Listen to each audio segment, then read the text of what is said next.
How's it going, my fellow Flesh and Blood players? And today I have a deck tech for you for Classic Constructed. It's a pretty good build. I do think it needs a little bit of work yet, but this is what I kind of have going on. We're going to start with the hero, which is FAB. I know he just won Worlds recently, so mine probably isn't going to look like his, but we will have a pretty good build here. So my chest piece is going to be Fendel's Spring Tunic. I know I could use the other chest piece that FAB likes to use, but I'm actually very Cheerio with this build, so the tunic does well for me. And of course we have Mask of Momentum. I mean, you just can't beat what Mask of Momentum does for ninjas, especially for FAB who wants to draw cards. And we have Snapdragon Scalers. This helps out with Snatch and some of the Draconic cards that doesn't have Go Again. And then we have Tiger Stripe Shuko. This works for your Phoenix Flames, and it just adds in another attack each turn, which is nice. And then the weapons here, which is obvious. We're going to be using the Kodachis here. Just helps for you to go wide and get that mass trigger multiple times to threat. Alright, now we're going to go to the deck itself. We're going to be running 3 Warmonger Diplomacy. There's just a lot of decks out there at the moment that this hurts them, especially for Mechanologists.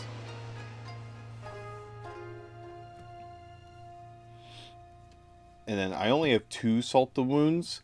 I felt like when I was running 3, I was encountering it a little too much, and it wasn't pushing in the damage that I wanted it to do.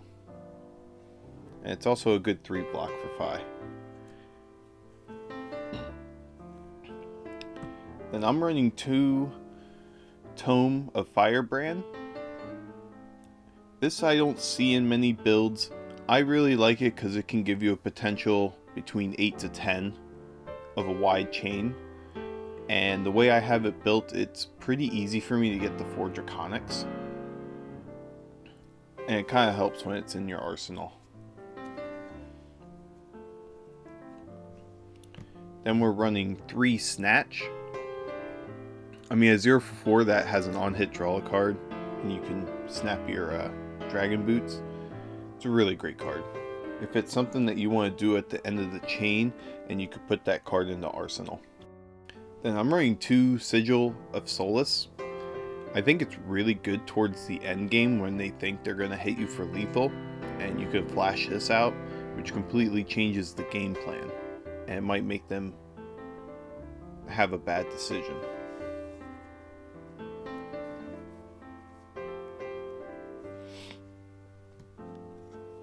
Then we're running 3 red and 3 blue Ronin Renegade. It's just it's almost like a head jab to me as far as like the Katsu Ninja. And with it being Draconic, it just helps in many ways. And it's a free cost for 3. And then I have the blues for your Kodachi runs and things like that.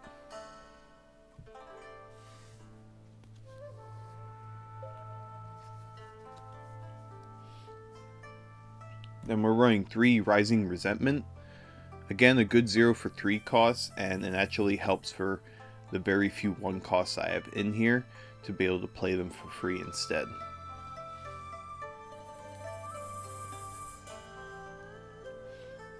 And we're doing 3 Rise from the Ashes. It's just really great when you have 2 Phoenix Flames in the graveyard, because then you can use FAB's ability and this as well, which will also trigger that Tiger Stripe arm piece as well.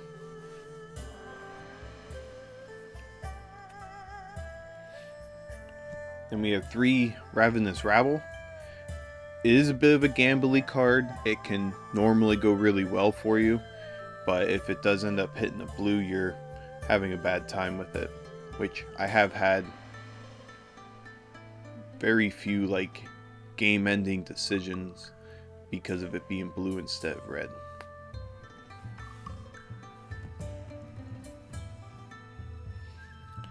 And we're running 3 Phoenix Flames. I really liked having this because with the Rise from the Ash, FAB's ability plus the Flame Call Awakening, you could possibly hit 3 of them. And in case you want to end up pitching the one to keep it into the deck as well, and it'll make Flame Call Awakening be more useful.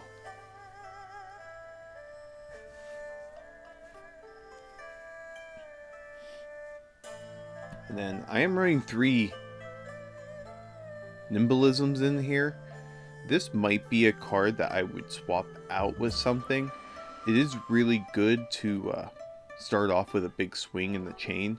It might strip some cards out of hand, but there has been a couple of times where I'm having a little too much like pumps before play, and it's kind of making my chain a little less successful.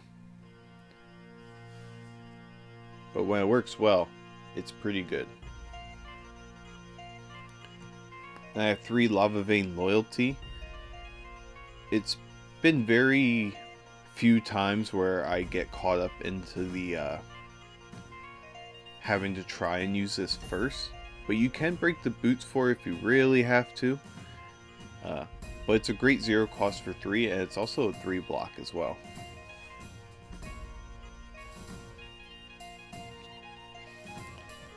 Then I'm running 3 Lava Bursts. It's pretty easy to have this swinging in for 5. Plus it also triggers on the Tiger Stripe if you want it to come in for 6. And it's a 3 block as well, so for it to be a 0 cost, that's fantastic. Then we're running 3 Flame Call Awakening. I know I was discussing that earlier. I mean, it's a heavy red deck, so to play a red card is very easy. And then you get a Phoenix Flame from deck in the hand, which helps you filter that out of your deck a little bit. Then we're doing 3 Double Strike. Again, this just really helps for you to extend the chain, and it's a 0 for 2 plus helping you reoccur your Mask of Momentum trigger in case they keep trying to block that out.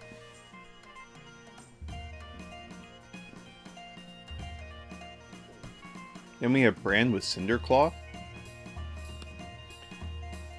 I'm running the rainbow of this, and mostly because I want to make sure that I am hitting the draconic triggers for the tome. And honestly, just like with the Ronin Renegade, it's a 0 for 3, and it can help you with an ability as well. So it's kind of hard to not want to do that.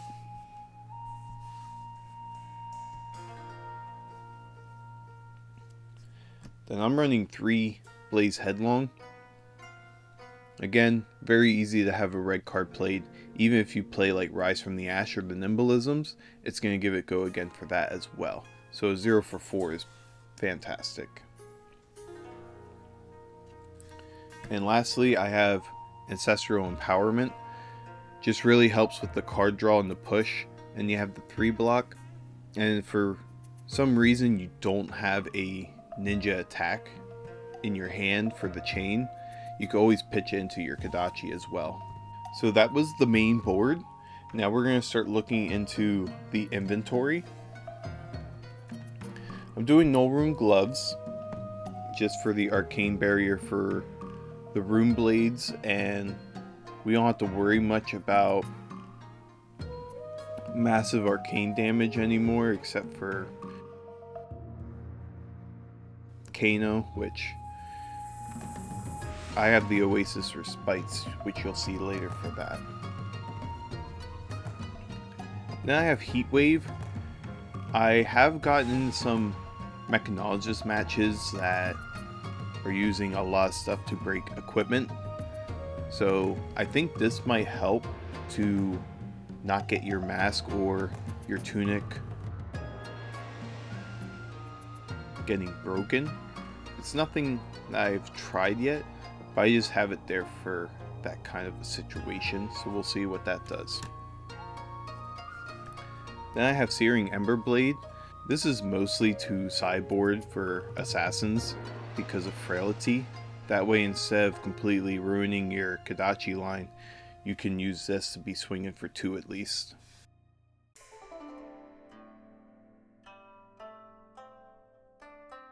Then I have 3 blue Lava Vein Loyalty into the inventory. It's just a nice 3 block that's a 0 for 1. And if for some reason I feel like I need extra blues into the deck, that's why I have this 4. Can definitely help when you're trying to do the Arcane Barrier 1. It will give you more blues to be able to prevent 3 damage.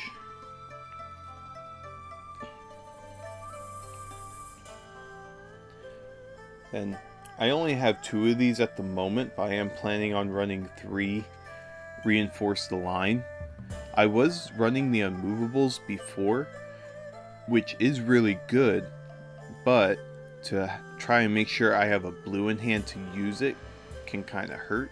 Where this, even though it's doing 1 less defense if you were playing Unmovable from Arsenal, it's still a really good card to help against like the Bravo matchup for the disruptions.